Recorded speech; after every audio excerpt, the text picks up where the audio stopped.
हिजाब एक बार फिर से चर्चा में है, अदालत से लेकर सियासत तक। इस बार मामला कर्नाटक का नहीं बल्कि उत्तर प्रदेश के प्रयागराज का ही है। इलाहाबाद हाई कोर्ट ने एक मुस्लिम छात्रा की याचिका खारिज कर दी है। छात्रा चाहती थी कि उसे स्कूल की तय यूनिफॉर्म के साथ हिजाब यानी हेडस्कार्फ पहनने की इजाजत मिले, लेकिन हाई कोर्ट ने कहा कि अगर किसी स्कूल का ड्रेस कोड सबके लिए एक जैसा है, भेदभाव वाला नहीं, अनुशासन बनाए रखने के लिए बनाया गया है, तो कोई छात्र अपनी व्यक्तिगत पसंद के आधार पर उसमें बदलाव की मांग नहीं कर सकता। ये खबर तो 2 दिन पुरानी है, इसमें राजनीति नहीं है, लेकिन राजनीति पर आए उसके पहले खबर का बैकग्राउंड जान लीजिए। याचिका दायर करने वाली छात्रा जो है वो प्रयागराज के अतरसुइया इलाके में स्थित टैगोर पब्लिक स्कूल में कक्षा 11 में पढ़ती हैं। प्राइवेट, अनएडेड और सीबीएसई से जुड़ा हुआ स्कूल है। छात्रा का कहना है कि उन्होंने 6वीं से 10वीं तक किसी स्कूल में पढ़ाई की और इस दौरान स्कूल यूनिफॉर्म के साथ सिर पे स्कार्फ पहनती रहीं।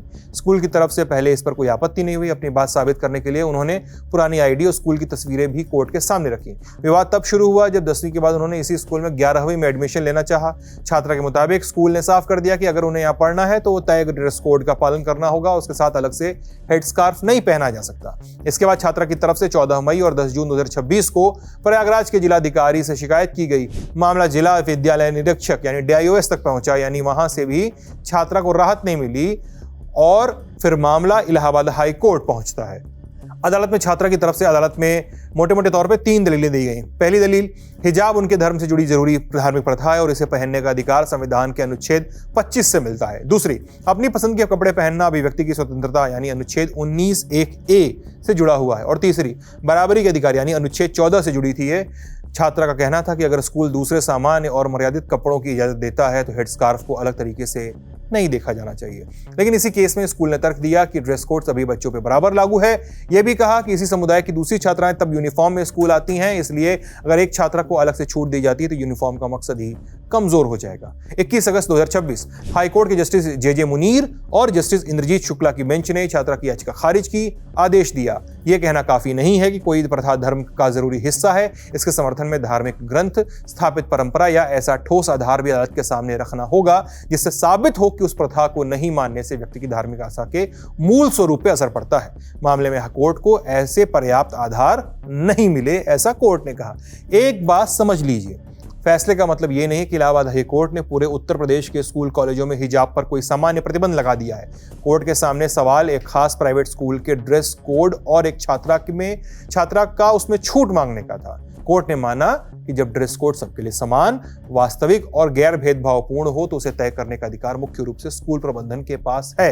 लेकिन यहाँ पे सबसे दिलचस्प सवाल आता है कि आखिर अदालत ये तय कैसे करती है किसी धर्म में जरूरी क्या है और क्या नहीं है। इसके लिए भारतीय अदालतें लंबे समय से लगभग साल 1954 से ही एक सिद्धांत का इस्तेमाल करती रही हैं जिसे एसेंशियल रिलीजियस प्रैक्टिसेस कहा जाता है। हिजाब को लेकर अदालतों में बहस भी नई नहीं है। साल 2002 में बॉम्बे हाई कोर्ट में भी एक ऐसा केस आया था। उस केस पर अदालत ने कहा था कि स्कूल की तय यूनिफॉर्म का पालन करने के लिए अपने आप में अनुच्छेद 25 के धार्मिक अधिकार का उल्लंघन नहीं होगा।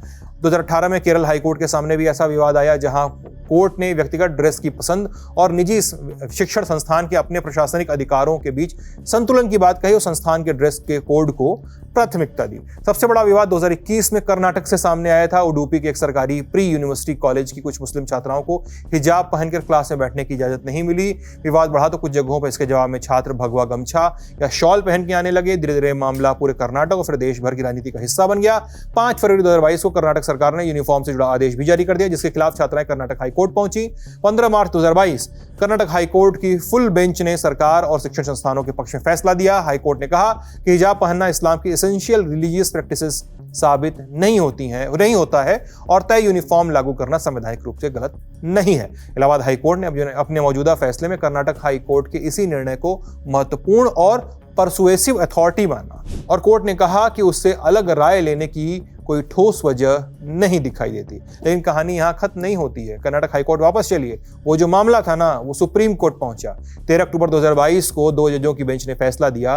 दोनों जज एक दूसरे से सहमत नहीं हुए।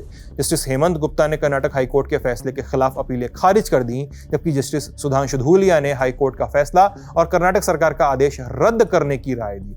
उनका जोर इस बात पे था कि हिजाब के सवाल को केवल एसेंशियल रिलीजियस प्रैक्टिसेस की कसौटी से देखना जरूरी नहीं है, बल्कि छात्रा की पसंद और उसकी शिक्षा का सवाल भी उतना ही अहम है। उन्होंने इसे चॉइस से जुड़ा मामला माना। 2 अलग अलग राय आने के बाद मामला बड़ी बेंच के लिए भेजा गया। इसलिए आज भी हिजाब के मूल संवैधानिक सवाल पर सुप्रीम कोर्ट का कोई अंतिम और एकमत फैसला मौजूद नहीं है।